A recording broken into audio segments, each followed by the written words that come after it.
This is an audiobook called The Void Theory by Johnny Trujillo. Introduction. Born of the Void. They told us we were made in His image, but what if that image was imagination? What if before there was light, before there was form, before even the first word was spoken, there was thought? Not chaos, not a big bang, but a mind so vast it held galaxies in silence. A consciousness infinite and still. A void, not empty, but full of untapped potential. This is the Void Theory. Not just a new way to look at the universe, but a new way to understand ourselves. What if we were never created from dust, but from divine imagination? Thoughts brought to life through vibration, through intention, through the creative breath of cosmic being. In this book, we're going beyond religion, beyond science, beyond philosophy. We're stepping into the space where all three converge, and we're unlocking the truth that's been hiding in plain sight.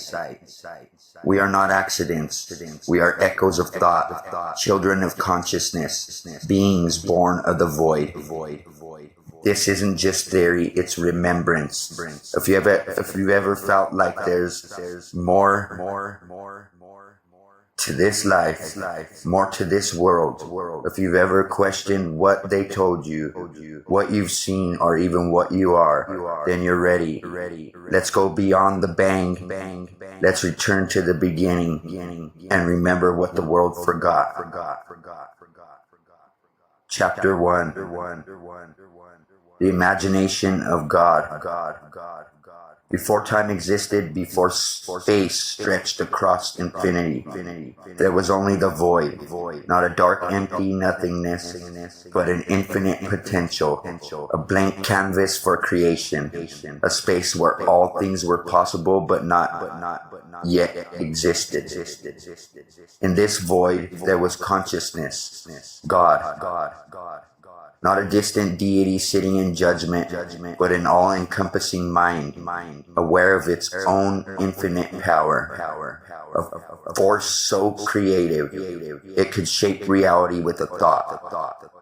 We often think of God as a being who created us, who shaped us from clay or spoke us into existence. But what if we've misunderstood the meaning of in His image? What if being made in God's image doesn't mean we look like Him in form, but that we were imagined, just as He imagined us? In the beginning, God didn't simply speak the world into being, He thought it.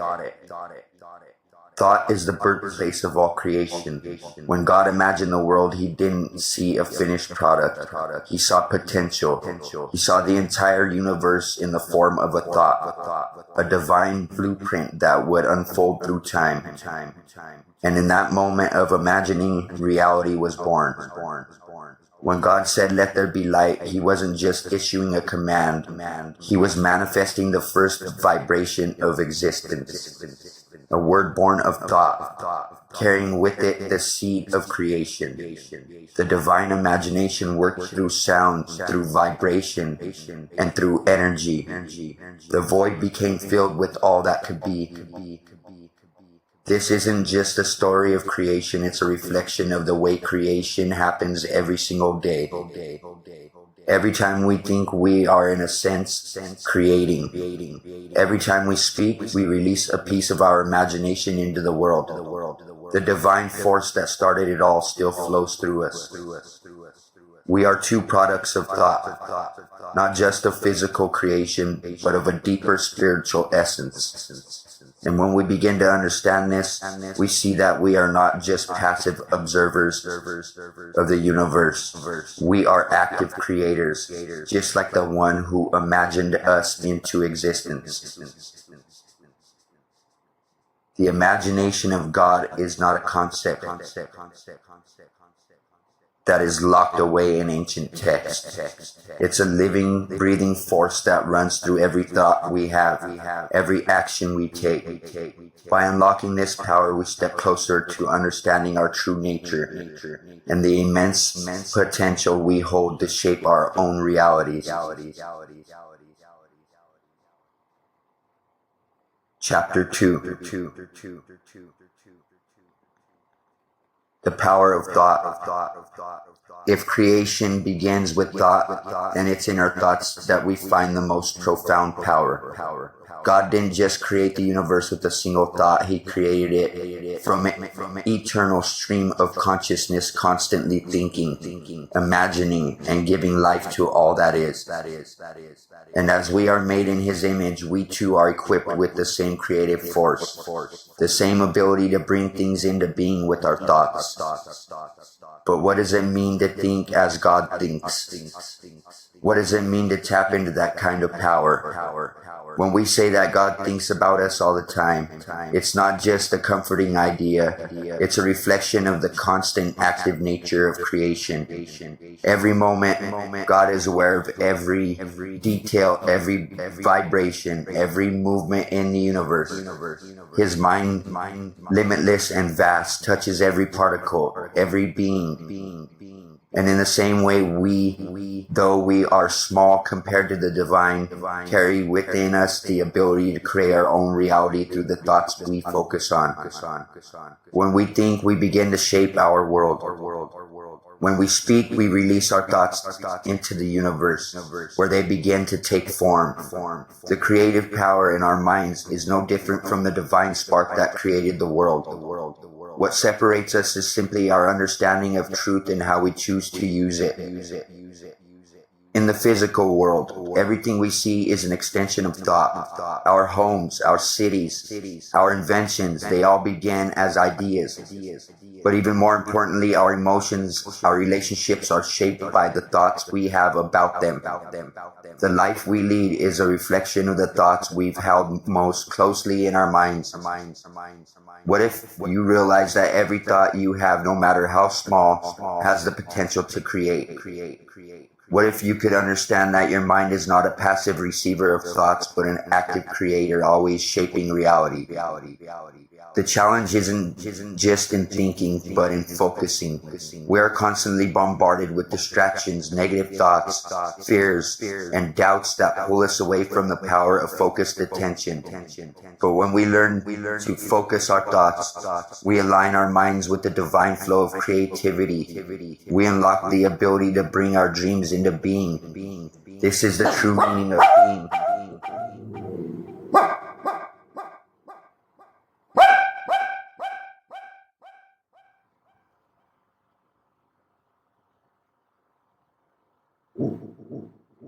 Made in the image of God. This is the true meaning of being made in the image of God. It's not about appearance or physical form. It's about the creative power we carry within us.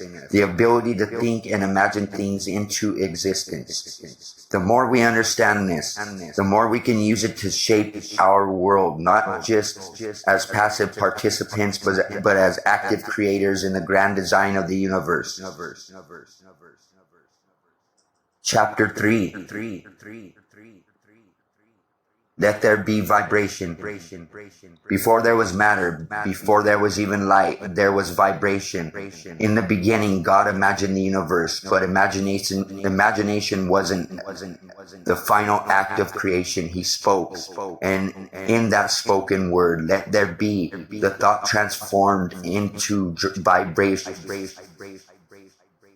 The vibration became reality. Every word we speak is vibration, and every vibration carries energy. When God spoke, the frequency of His voice shattered the silence of the void and gave form to the formless. Light came from sound, matter came from frequency, and creation began not with a bang, but with a breath. This is why the spoken word is so powerful. We often underestimate it. We speak casually, thoughtlessly, but every sound we release is a ripple in the fabric of the universe. Every word holds weight. Every syllable carries intention. Think about this. Scientists have discovered that atoms and particles respond to frequencies. Sound can rearrange matter. Music can heal or destroy. Words, when spoken with belief and emotion, can build or break. That's not just science, that's spiritual law. So what does that mean for us? If we were created by the vibration of God's voice and made in His image, then our voices carry the same divine echo. We have the ability to create, destroy, influence, and reshape the world around us simply through the way we speak. Life and death are in the power of the tongue. You've heard that before, but when you understand the void theory, it takes on a whole new meaning. Words are not just communication, they are creation tools. Every time we speak with conviction, we align ourselves with the original pattern of creation. We vibrate with the energy of the divine. We don't just exist in the universe, we interact with it, mold it, shape it, vibrate it. God imagined the universe, then He spoke it into motion, and now we carry the same ability.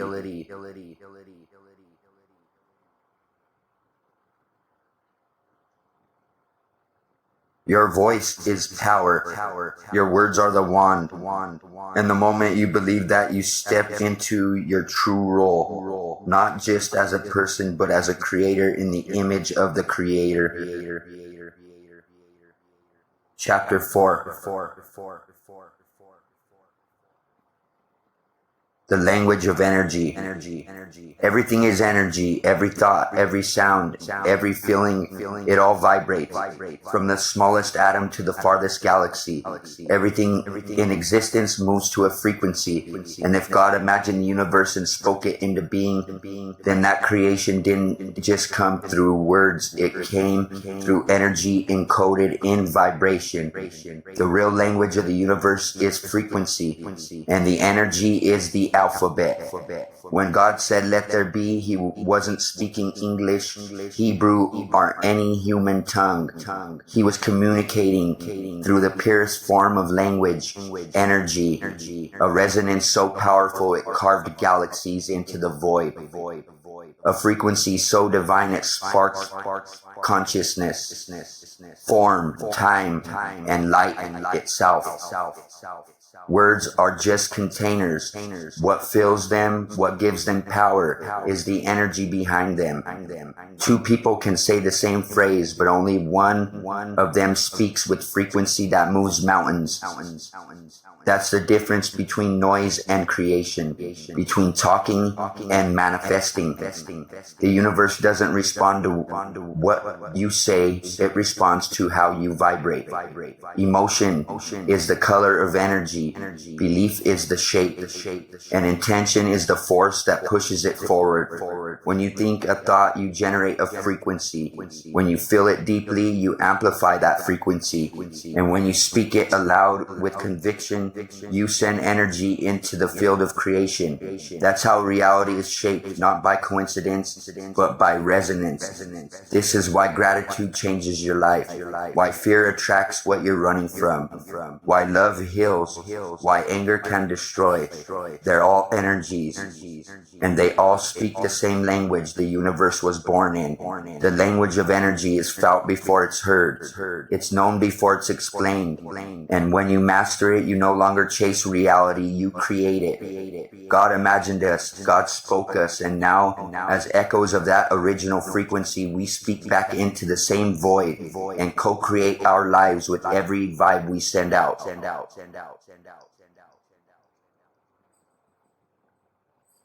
It's not magic, it's design. It's not superstition, it's science written in soul. The void is still listening. The question is, what are you saying with your energy? Chapter 5.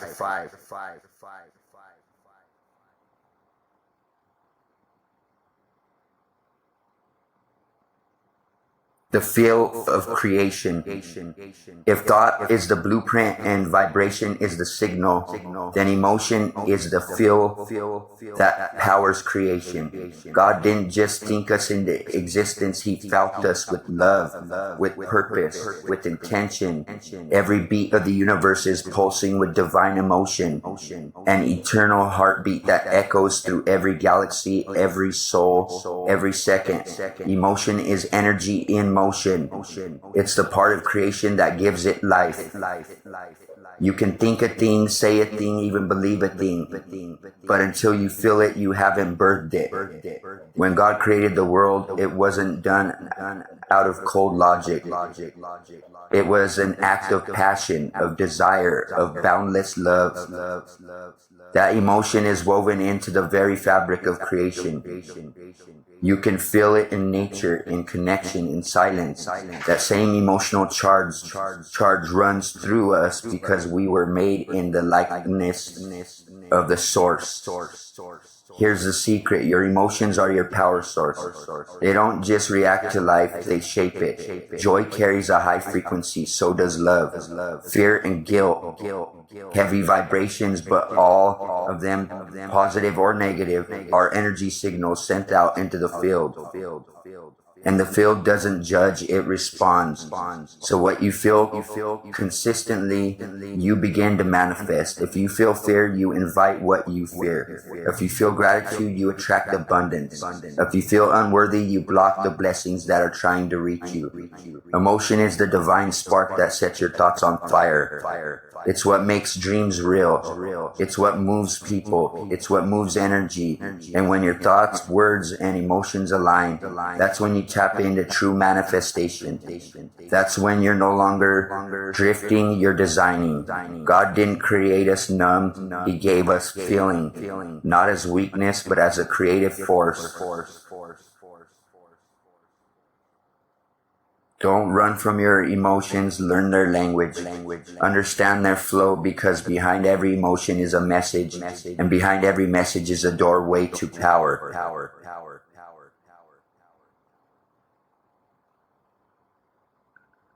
Emotion gives thought its wings. Without it, creation is just noise. With it, it becomes reality.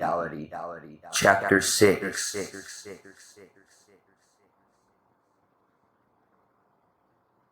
Consciousness, the bridge between worlds. Creation isn't just about imagination or vibration. It's about something deeper, something that connects the divine to the physical, the unseen to the seen. That something is consciousness. Consciousness is the awareness behind the thought, the observer, the one watching the movie and writing the script at the same time. It's the part of us that reaches beyond the physical body, beyond even the mind, and taps into the infinite field where God imagined everything before it became anything. We are not just flesh and bone, we are awareness. We are the spark behind the eyes, the presence behind the thoughts. And that presence, that's where creation begins. Consciousness is how God interfaces with His creation. It's how we interface with the universe. It's the bridge, the middle point between thought and form, between the void and the world.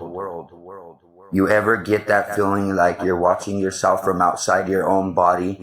That's not some weird glitch, that's your higher consciousness peeking through, reminding you that you're more than just your name, your body, your story. You're a creator connected to the source, wired with divine awareness. And when you wake up to that truth, when you stop living on autopilot and start being present, you begin to tap into a power most people sleep on their whole lives. You start to see signs. You hear whispers and silence. You get ideas out of nowhere. Downloads from the higher mind. That's the universe responding to your conscious connection. Consciousness is not something you find. It's something you remember. It's the part of you that always was there, waiting for you to realize you're not separate from God. You're an extension of God's imagination, walking, thinking, feeling, and co-creating within the very universe that imagined you first. This is why meditation matters, why stillness is power, because when you silence the noise, you don't lose connection, you return it. You cross that bridge and form that place. You can reshape everything. The void is not empty, it's aware. And the more conscious you become, the more you align with it.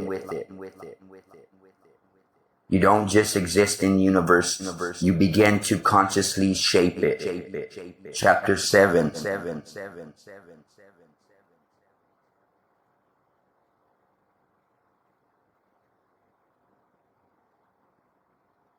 Alignment with the source.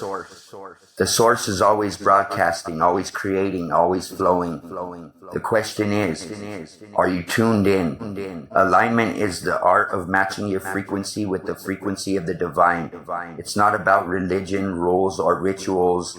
It's about resonance. When your thoughts, emotions, intentions, and actions are in harmony with the source, you stop forcing and start flowing. Think of it like this. The universe is a signal tower, and your consciousness is the radio.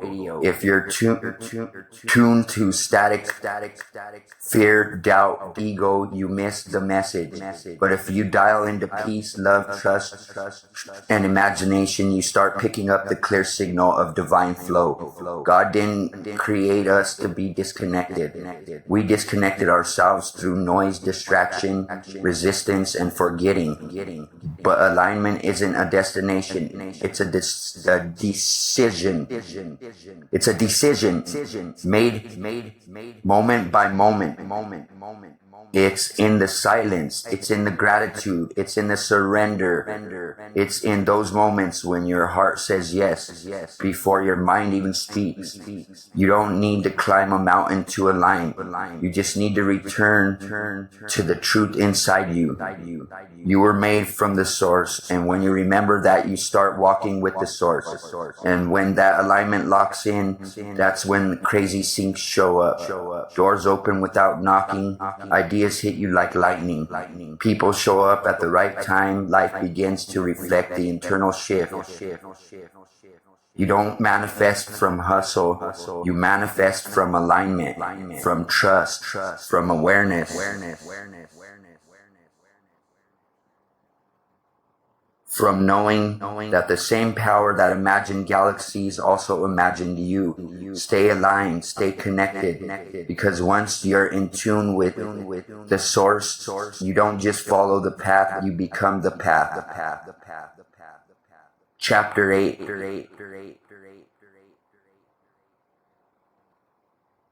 The dream within the dream. What if this life, the one we wake up to, work through, cry through, is not the full picture? What if it's a dream within a dream?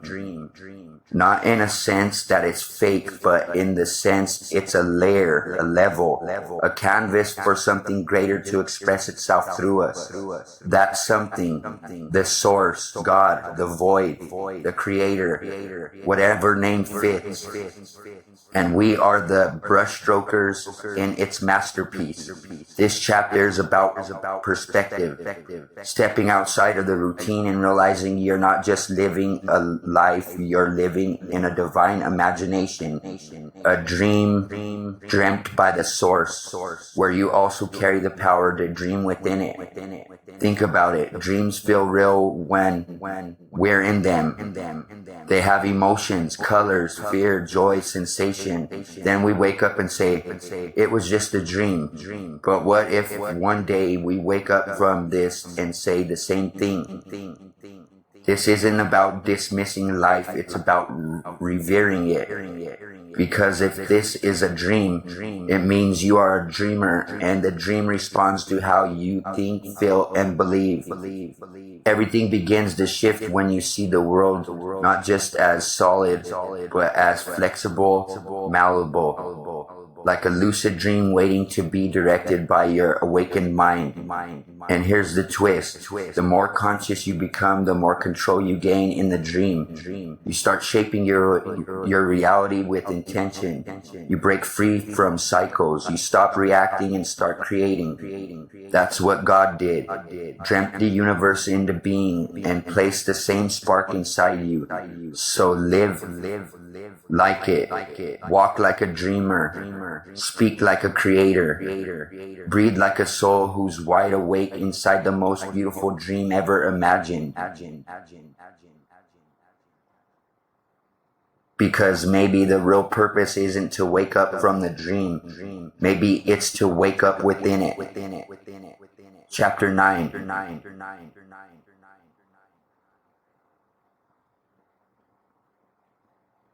The Creator's reflection. Look into the mirror, not just with your eyes, but with your awareness. What do you see? Not just skin, bones, a name, a history. You're looking at a reflection of the Creator. From the beginning, we were told created in His image. But that doesn't mean just physical resemblance. It's deeper. It means we are born of the same creative essence, the same divine spark, the same imaginative force that formed galaxies, oceans, time itself. We are reflections of the infinite, walking around in an infinite world trying to remember where we came from.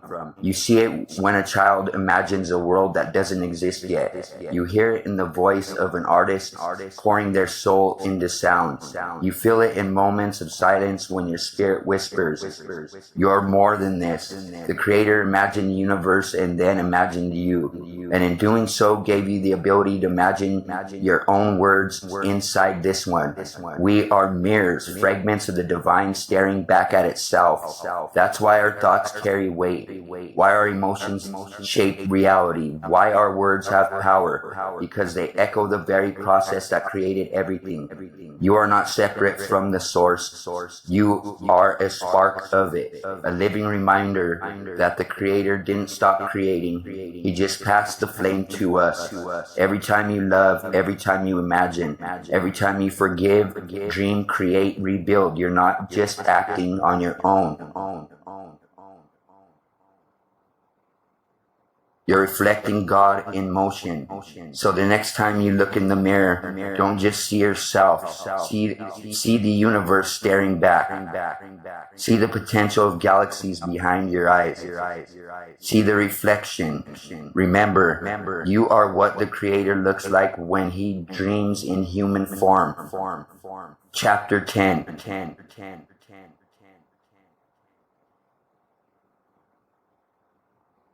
Becoming the voice in the void. At the beginning, there was the void, still, silent, endless. And then a voice. Not a voice with lips or lungs, but with intention, with thought, with pure consciousness. That voice said, "Let there be," and everything was born. That voice was the source. But here's the truth that changes everything. That same voice is inside you. You were never meant to wander lost in the void. You were meant to speak into it, to shape it, to create from it. Becoming the voice in the void means realizing your life is not random. You're not here by chance, you're here by design. You're a vessel of the very force that formed the cosmos. Every word you speak carries vibration. Every thought you nurture carries blueprint. Every belief you hold carries permission. You are not just a piece of creation. You are a creator within creation. To become the voice in the void is to accept the responsibility of your power. To know your words echo beyond this moment. To understand that silence is not emptiness, it's opportunity. A blank canvas, a space waiting for your truth to be spoken. The void isn't here to consume you, it's here to respond to you. When you align with love, with intention, with awareness, you don't just find meaning, you give meaning. So speak, create, believe, manifest, love. Because now you know the truth. The Creator didn't just make you from the void, He made you to be the voice that fills it. You are the void theory. And this is just the beginning.